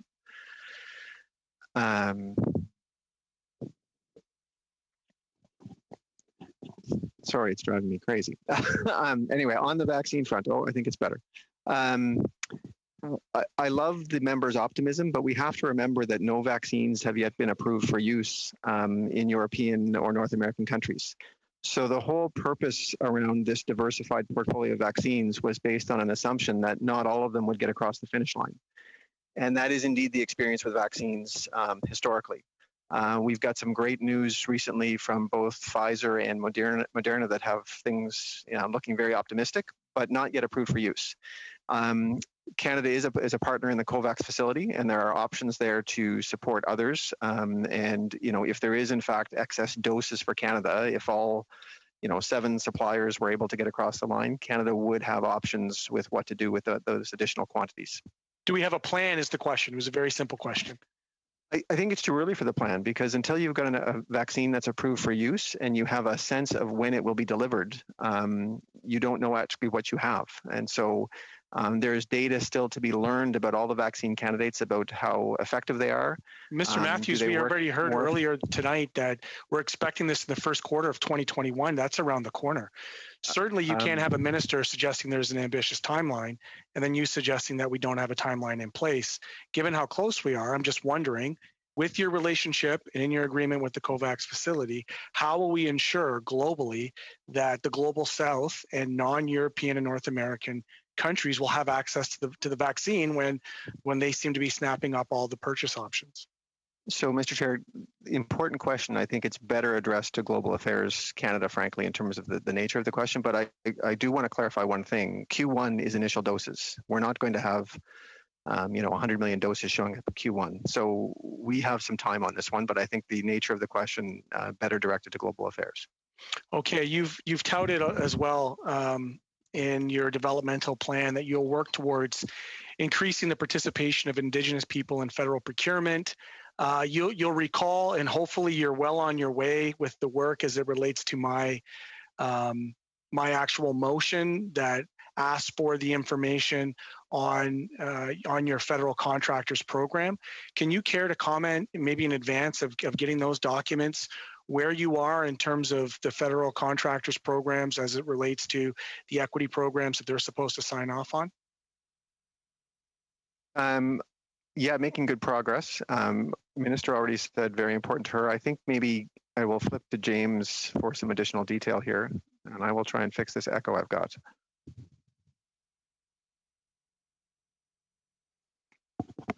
Sorry, Deputy, we're having a really hard time hearing you there. So, Mr. Chair, maybe because your mic's still open, and it may be that it's being pumped into the room and then pumped through your mic. My mic Floor is on. not on, so. Well, it is on the Zoom. The floor is. So maybe Hold on for a whoever's second. controlling I will pause your WB questions. 035B, that would be where the loop might be coming back from. May we try now with staff, and may I please reclaim my time? Just if you'd hold for a second there, Mr. Green, we will keep your time, so. Now I'm muted, but this is indicating that I'm not. That might be the problem.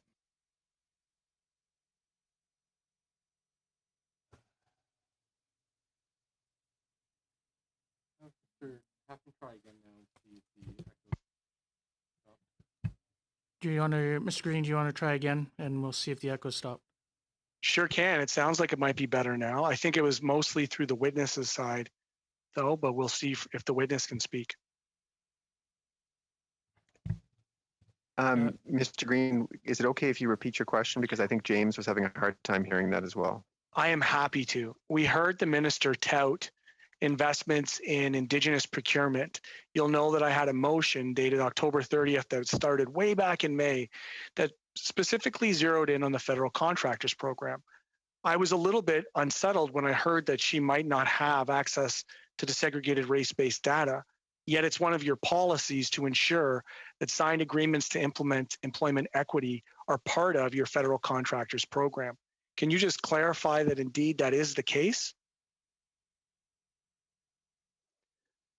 Thank you for the question, Mr. Chair. I'm not sure which program you're referring to specifically, but I can comment on the collection of data. So it's something that we do currently for Indigenous businesses. What we're working on right now is a policy framework that would allow us to collect that information for other underrepresented groups, not only to have the authority to have that information, but also to ensure that we are protecting that information appropriately. Mr. Stott, just for the record, if I could have your title for your position within government. Sure, it's Assistant Deputy Minister, Policy Planning Communications. So I'm a little bit challenged by that because the federal contractors program ensures that contractors who do business with the government of Canada seek to achieve and maintain a workforce that is representative of the Canadian workforce, including members under the 4 designated groups. This is a long-standing policy, and I'm a little bit maybe if it's not you and your expertise, maybe there's somebody else who can adequately answer this question, because if the minister is suggesting that they're not keeping desegregated race-based data, then that's telling me already in advance of receiving the documents for my motion that you will be unable to answer your own policies under the Employment Equity Act, under the Federal Contractors Program. So yeah, I think there's 2 pieces here. One is the data James was referring to is around the ownership and leadership of underrepresented groups. I think Mr. Green's question relates to data related to employment equity within the companies themselves, if I can say that. And so I think maybe we'll have to take that one back. And I think you're running out of time, Mr. Green. So I think. Well, I mean, respectfully, let's be very clear, Mr. Matthews. The chair will decide when I'm running out of time. And I still haven't gotten an answer here. This is something that I asked you back in May, and it was supposed to come back, and we had filibusters on this to not get this information. So I'll just put to you very clearly: do you follow your own procurement policy under the federal contractors program? Yes or no? Again, I think we'll have to get back to you because I think you're referring to an ESDC program, and I just want to make sure we're clear on the program you're referring to.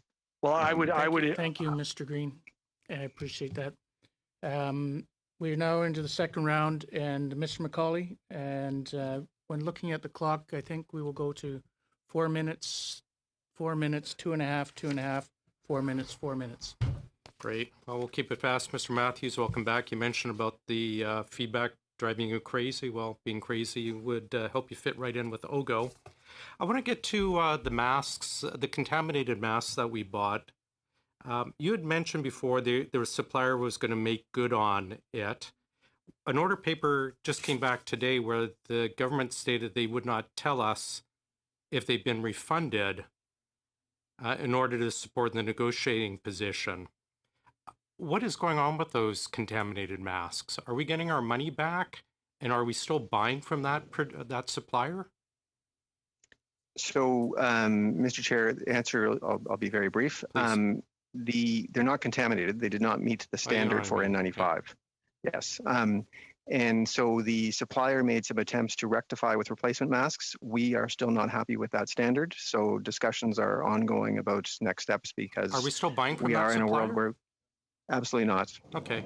Are we still using Deloitte in China to facilitate PPE purchases? I believe we still have a contract with them. I believe the contract is still valid, but we're not doing much new activity with them, but it's still a valid contract, I believe. Great. I want to ask you something. When we last had you here, when we were asking about the forced labor, one of the things that you said disqualified someone from being able to sell to us is if they found to have pled guilty to charges that are on the list, they're not eligible. Deloitte China, which is Deloitte China Tomatsu, has had charges laid against them by the SEC for refusing to provide documents regarding fraud. They've been fined in the last 2 decades almost $1/3 billion for government contracting offenses and accounting fraud.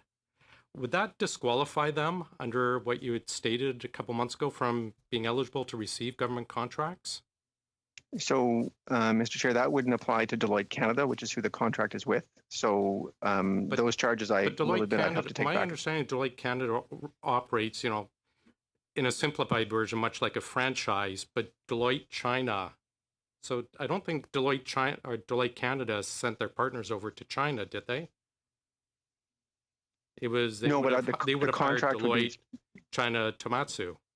So we in fact hired someone. The contract the Canadian government would have is with Deloitte Canada. I will have to get back to you on your specific question, though, Mr. Chair, in terms of those charges. Great. Couple quick questions. In the supply manual, I'm not expecting to know this number, but it's section 3.22.15 states that a team should be created for emergency contracting requirements. I assume all the PP purchases is emergency contracting requirements. Have you done this, and what's the team's official title, and how many people are on that emergency team? Basically, the whole procurement department. So effectively, we took the entire shop under Ariane Reza and had them dedicated to PPE purchases and then vaccine negotiations, etc. So we didn't create an emergency. Okay. Let me ask you, the next part of that, section 19, says the same section, also says that decisions and deviations to the process must be documented. So I'm wondering, what's the most common deviation that you're seeing occur right now with these emergency purchases? And are you identifying possible inefficiencies to correct in the procurement system as we go forward? So the most obvious deviation would be, especially early on, the sole-sourced nature of many of the contracts. Obvious deviation. Yeah, sorry, just quickly, the supply manual says they have to be documented. Have you documented those, and can you make them available to the committee? So the justification for every contract is documented, absolutely. We had the usual question, Mr. Chair, about availability in terms of what we would be allowed to share in terms of confidentiality, et cetera, but in theory. Okay. So we'd have to take that one back. Thank you, Mr. McCauley. Thanks, Mr. Matthews. Mr. Kazmierczuk, 4 minutes. Thank you very much, Mr. Chair, and thank you very much, Mr. Matthews, for your appearance today and your responses to a number of interesting questions. I wanted to ask you, the COVID-19 has shined a spotlight on the importance of Canadian ingenuity and Canadian engineering when it comes to the production and procurement of PPEs and medical equipment and whatnot. At the same time, it's also shined a spotlight on the importance of basic research. And I know that in the departmental plan, you state that in partnership with federal science-based departments and agencies, PSPC will advance the government's commitment to strengthen federal science by creating world-class collaborative science facilities. And I know the minister had alluded to that in her opening remarks as well today. Can we get a sense of the types of science facilities we are talking about, and maybe perhaps get some information on the timelines and where we are in that particular process? Certainly. So the change in direction as a result of the Labs Canada initiative is around creating hubs of laboratories as opposed to having individual departments do their own thing. So there's a number of hubs have been created. The PSPC part of that story would be around contracting for and helping build the infrastructure required for the labs.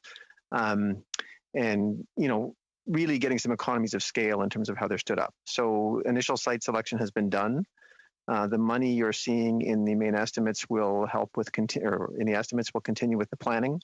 And there's also some projects underway. I'm going from memory here. Mississauga, Hamilton, and I believe in Moncton are kind of the first out of the gates, but there's more hubs to follow after we've got initial site selection done. So but it is kind of a new, more collaborative approach amongst related departments in terms of how they approach the science piece. Are those new locations for these facilities, or are they simply where existing facilities and existing workforce and researchers are already located?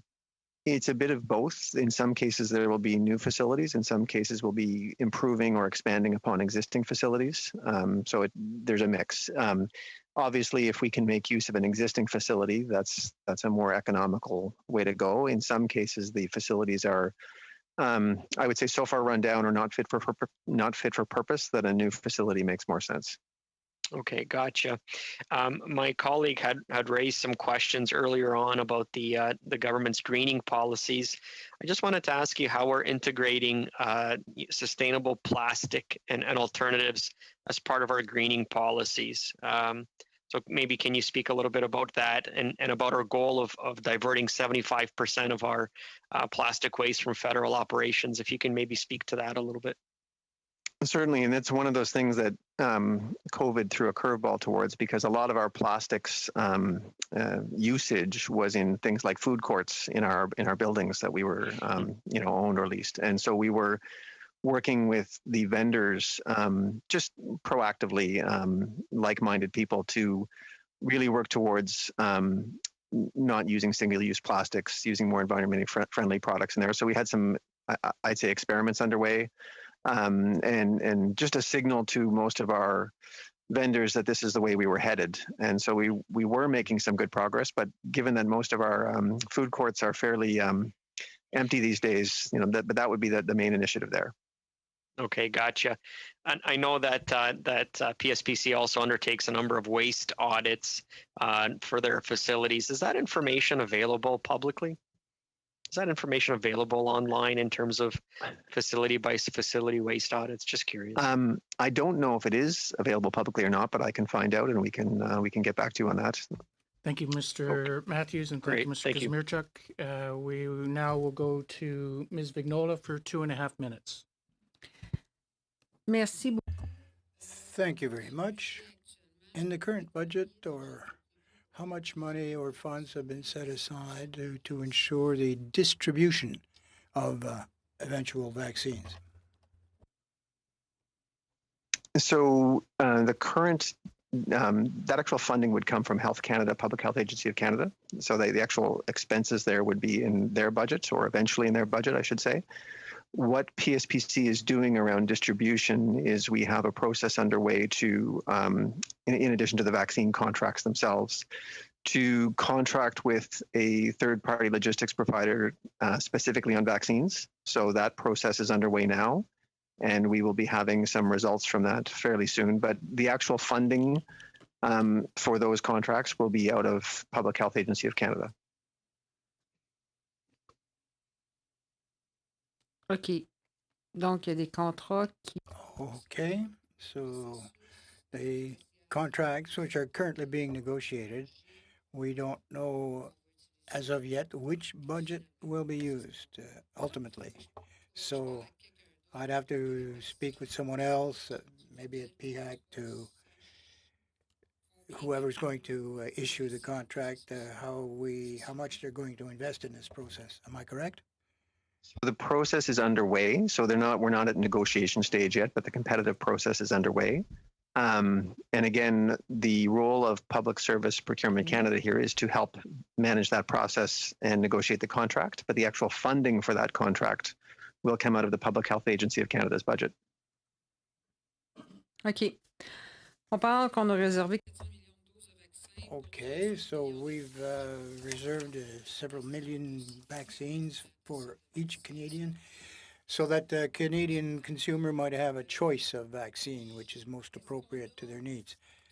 Have we put any down payment or cash down to ensure these vaccines? And if so, how much? 400 million doses is 10 times our population of Canada. So if we do, in fact, obtain the 400 million doses, and we don't use them all, and we don't need them all,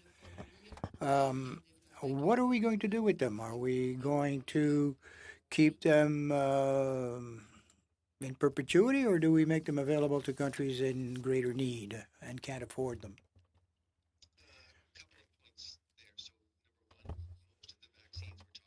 Require 2 doses. So we do have that. And there's the echo back again. So 2 doses per for most of the vaccines. And then we, as mentioned, none of these vaccines are yet approved for use. So it's not sure that they will come to fruition. But Canada does have the option to donate doses to other countries if that is of interest. But again, that is a question more appropriate for Global Affairs and Health Canada. Thank you, Ms. McMillan. 2.5 minutes goes by very quickly. Mr. Green, you have 2.5 minutes.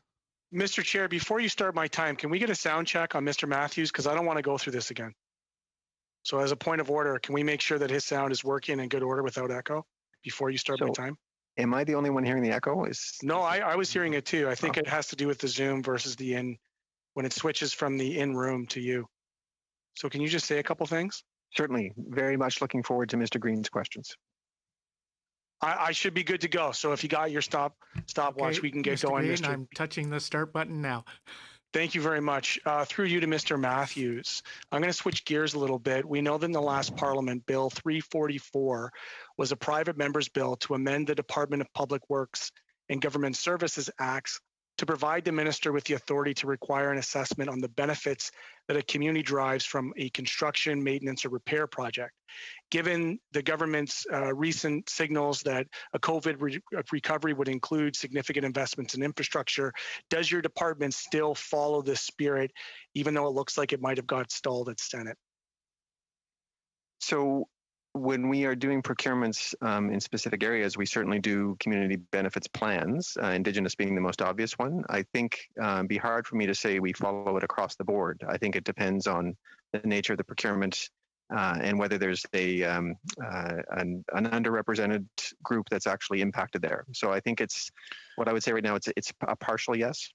So is it, I mean, given the commitment to housing, for instance, you know that in controlling the National Commission, you have LeBreton Flats, which is right behind you as a development. And I'm wondering if you will, or if there's been conversations with the National Capital Commission to require community benefits agreements on the land parcels that you're intending to sell.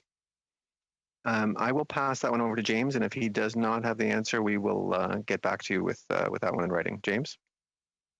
Thank you. Thank you for the question. That is certainly factored into discussions. There's an advisory group that has been pulled together, and so that is one of the themes that has come up. I will say that as well, we do have other organizations in our portfolio, Canada Lands being one of them. Yep. And they set targets for things like low-income housing in their development plans. And what is the success rate there? given the government's bold commitment to housing, how much federal set-asides are you using through the CLC to ensure that affordability and social housing, deep affordability, are actually rolled out in these plans? I would say that generally they have a target of 10%, if I'm not mistaken, and their track record is quite good. Yeah, quite good, but I'd have to get you a definitive answer on that. Could you report back to this committee on that? Can you send us an email or some kind of update on that? Happy to. Thank you very much, Mr. Stott. Thank you, Mr. Green. And we will now go to Mr. Lloyd for 4 minutes. Thank you, Mr. Chair.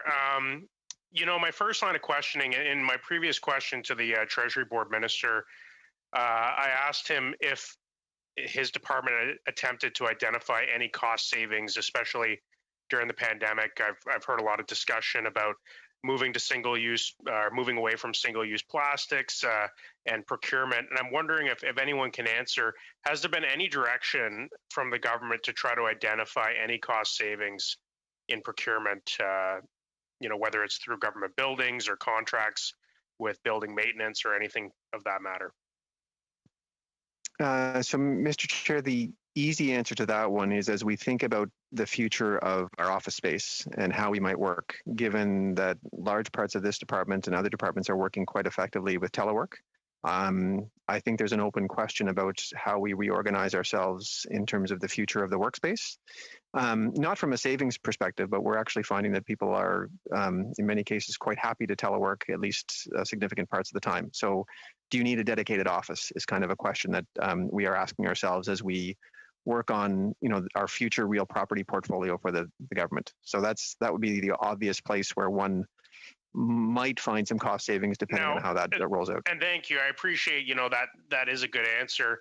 But I would ask, you know, is there any forward planning by anyone in the government trying to identify ways such as that or any other ways that we can build a future civil service or future government operations that will be leaner and just as effective?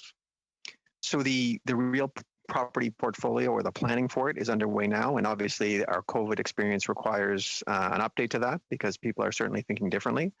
And then the other part of the question is around technology and how effectively are we able to equip our workforce with the IT type tools they need to work from effectively anywhere. And so that's, I'm sure you'll appreciate, Mr. Chair, that the real property vision plan is not a short-term game. You know, that's a long-term business, but we're certainly thinking along those lines. Thank you. And that's a great segue to my next question. In a recent open letter, the Canadian Council of Innovators to the Prime Minister, they outlined that Canada is falling back disturbingly on the Bloomberg Innovation Index. We're now in 22nd place behind Slovenia. And I think most Canadians would be shocked to see that their country were not being innovative technologically. And part of the reason that CGI is pointing this out is because our government doesn't seem interested in partnering with homegrown information technology companies to develop those local Canadian innovators. Can you answer, you know, why our government doesn't seem to be partnering and trying to promote Canadian innovation? Couple of reactions to that from a procurement perspective. There are existing tools out there that actually allow for Canadian innovation to be factored into procurement. And you often hear from startups that, you know, contract? I'm not sure I understand that part of the question, Mr. Chair. Well, it seems like in my experience, we've been seeing a lot of sole source contract to large American conglomerates. If there's no opportunity for Canadian companies to even bid or even present their services, how is any tools going to be useful for getting those companies business? So I think we have a good range of contracts out there, Canadian and elsewhere, but we do have a sector dedicated to especially small, medium-sized enterprises who are looking to break in, and that's what the OSME group does inside PSPC. And there's other programs out there as well. So there are existing programs that one can use to take advantage and to try and assist Canadian industry where appropriate. How is this government looking on building the digital infrastructure that, you know, with COVID, we know that it's even more necessary now more than ever with, you know, our EI systems being decades old. What sort of investments is the government looking at making to actually make sure that we can operate as a technologically modern country? Thank you for the question, Mr. Chair. I think that question is probably best suited for Shared Services Canada and maybe some others. Our role at PSPC, when there is a desire to upgrade or refresh or replace a system, obviously we would be involved in the procurements. And if there's a competitive process, which for those large type replacement projects there would be, we would have a role in the competition. But in terms of setting out the vision, that would likely be found elsewhere. Thank you, Mr. Matthews, and thank you, Mr. Lloyd, for your questions. And now, Mr. Johari, you have 4 minutes. Thank you, Mr. Chair. My question, I believe, is going to go to Mr. Matthews. Mr. Matthews, in the 2020-2021 main estimate, PSPC is requesting about $1.5 billion under WOD 5 capital expenditure. This amount seems to increase about $500 million, about 55%, compared to 2019-2020 main estimate. Most of this capital expenditure is requested in 20 and 21 is attributed to property and infrastructure. Can you give us a breakdown of this increase that is planned for capital expenditure compared to the prior year, please?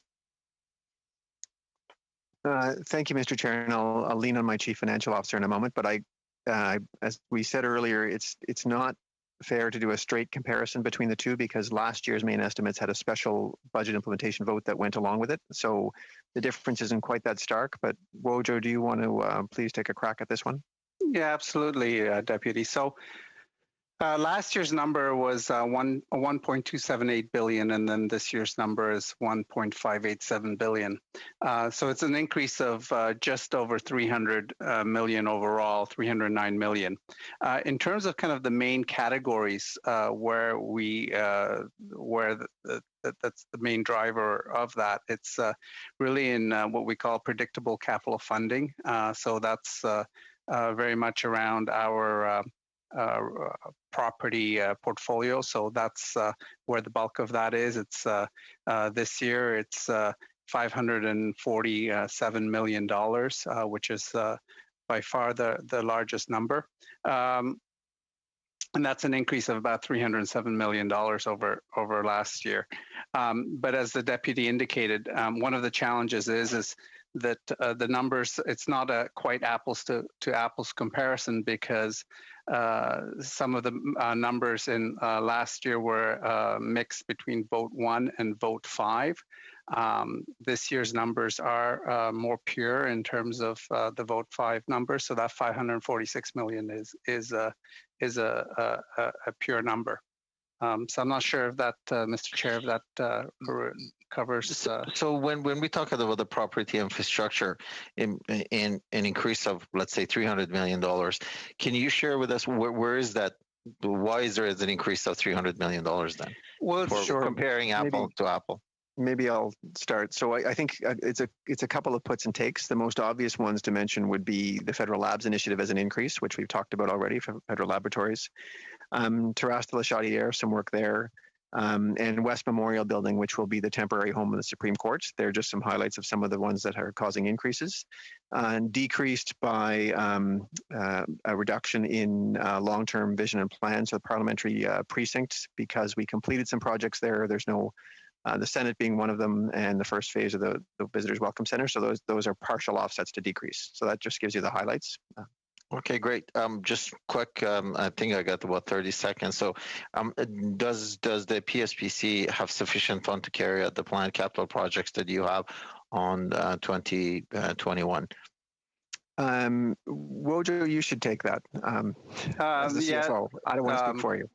No, PSPC does have sufficient funding to carry out this plan and to address the existing assets, the need of major capital funding in 2021. Okay, thank you. Thank you, Mr. Chair. Thank you, Mr. Johari, and appreciate that. And thank you, everybody, for the questions. They now are... I'd like to thank the witnesses for staying with us and appearing and answering the questions and staying the extra 15 minutes. It's greatly appreciated that you stayed and were able to answer all the questions for us.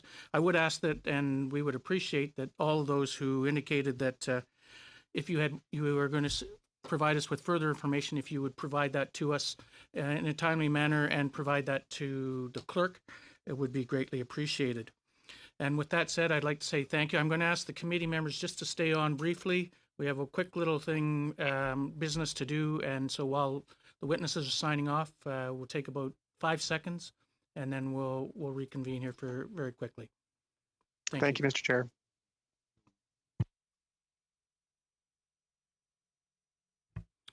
Okay, so I'm going to thank you, committee, for being here. I understand that there's been some discussions amongst the parties about changing the date of the deadline for the PBO costing analysis report to Friday, February 5th, 2021. In order to do so, we need to discharge the old order and replace it with a new one containing a revised date. So the clerk has drafted the following motion, which we believe will achieve this, and I will read that to you. That the order adopted by the committee on Monday, November 2nd, 2020, pertaining to the request to the Parliamentary Budget Officer to be discharged and replaced with the following. That the committee requests that the Office of the Parliamentary Budget Officer undertake a costing analysis of building the Canadian Surface Combatants and building the FREM, the Type 31E, and other possible competing ships, and that the report containing this analysis be presented to the chair of the committee by Friday, February 5th, 2021. Does the committee agree with this motion? Thumbs up. Thank you. With that said, we have consent. And so with that said, thank you everybody for bearing with us today. And we are now adjourned. Bonne fin de soirée à tous.